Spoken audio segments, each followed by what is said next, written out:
Dalawang bagong players ng Lakers at Jared Vanderbilt yan ang ating pag-uusapan.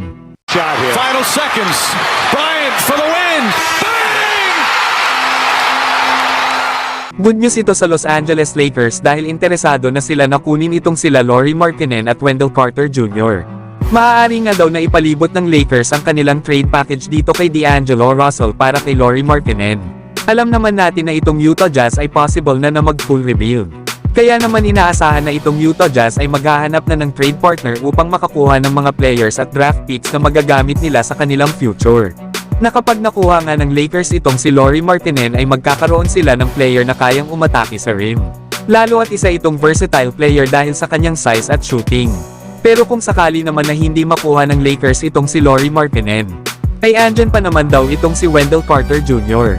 Na bagamat hindi daw ito isang all-star caliber player, ay kaya naman daw ni Wendell Carter Jr. na mapalakas ang frontcourt ng Lakers, na kung saan ay nag-a-average ito last season ng 11.6 rebounds at 1 assist per game. Na meron naman itong 52% shooting sa field. Maganda nga itong makasama ni Anthony Davis bilang power forward.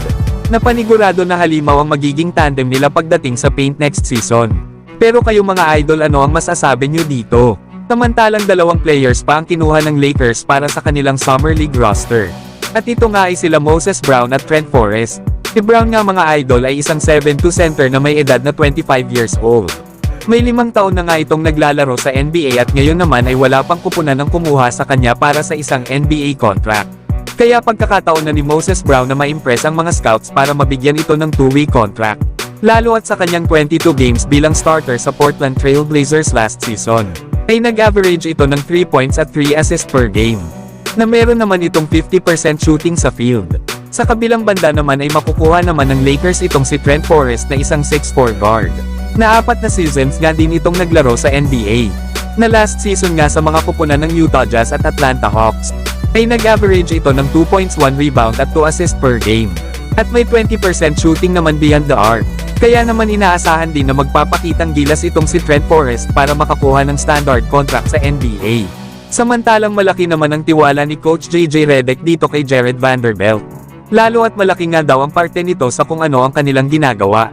Ayon pa kasi kay Coach JJ Redick ay ang katulad nga daw ni Jared Vanderbilt ang kailangan ng kanilang kupunan. At dahil na rin daw sa kanyang energy at depensa, kaya nga daw ni Vanderbilt na baliktarin ang energy at mapalakas ito at kahit nga daw nawala na itong gawin pagdating sa kanilang scoring. Kaya hindi na makapaghinti itong si Coach JJ Redick na mahawakan itong si Jared Vanderbilt next season. Pero ngayong summer daw ay kailangan pa nitong mag-rehab dahil sa kanyang injury. Na kapag naging healthy na daw si Vanderbilt ay panigurado na malaki ang magiging parte niya sa kanilang ginagawa. Yan nga mga idol ang mga sinabi ni Coach JJ Redick. Na bagamat isa itong offensive type na head coach, ay kailangan niyang gamitin ng tama ang mga kakayahan ng kanyang mga players para maging effective ang mga ito sa loob ng court. Kaya yung depensa at energy ni Jared Vanderbilt next season ay walang duda na malaki ang maitutulong nito sa kanilang kupunan.